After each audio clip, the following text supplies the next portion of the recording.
Practical প্রবলেমে আসি। একজন স্বর্ণকার পাড়ার ছোট তার দোকান ছিল, তার দোকান তিনি তুলে দিতে বাধ্য হয়েছেন, কারণ তিনি বলছেন যে এখন সবাই, ইভেন গ্রামের দিকেও সবাই ব্র্যান্ডেড সোনার গয়না পরতে চায়, কেউ আর তাদের ছোট স্বর্ণকারের দোকানে আসছে না। ফলে তিনি তার সোনার দোকান তুলে দিয়েছেন এবং তিনি এখন সোনার দোকানে কাজ করতে চান। খুব আনফর্চুনেট ঘটনা। অ্যাকচুয়ালি আমাদের এখানে যখন ওয়ালমার্ট আগে ছিল না, যখন ওয়ালমার্ট এসছে সব গ্রামীণ এলাকাগুলোতে, একই ব্যাপার হয়েছে। সমস্ত ছোট ছোট শপগুলো বন্ধ হয়ে গেছে, সেই সব শপের লোকেরা গিয়ে ওয়ালমার্টে কাজ করেছে। So sad.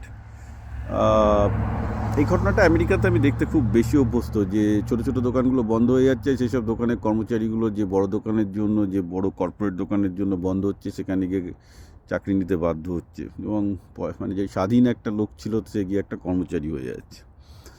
খুব ইন্টারেস্টিংলি এই জিনিসটা যে হবে এমনটা আমেরিকারই একজন প্রেসিডেন্ট বলেছিলেন। তিনি আমেরিকার থার্ড প্রেসিডেন্ট, তার নাম থমাস জেফারসন। যার জন্য থমাস জেফারসন ইন্ডাস্ট্রিয়ালাইজেশন পছন্দ করতেন না, এবং আমেরিকার বুকে 1800 থেকে 1830-40 পর্যন্ত, মানে সিভিল ওয়ারের আগে পর্যন্ত খুব একটা ইন্ডাস্ট্রিয়ালাইজেশন ইউএস হয়নি ওই কারণে। বিকজ স্ট্র্যাটেজিক্যালি ইউএস চেয়েছিল যে তাদের এখানে হাতের কাজ বেশি থাকুক, কৃষক বেশি থাকুক, মানুষ স্বাধীন হোক। একটা অ্যাকচুয়ালি থমাস জেফারসন একটা খুব ইম্পর্টেন্ট কথা বলেছিলেন, যে আমেরিকার যে স্পিরিট, স্বাধীনতার উপর আমি বলছি, এই যে আমি বলছি আজকে আমরা স্বাধীনতার জন্য আমেরিকায় এত লোক প্রাণ দিল,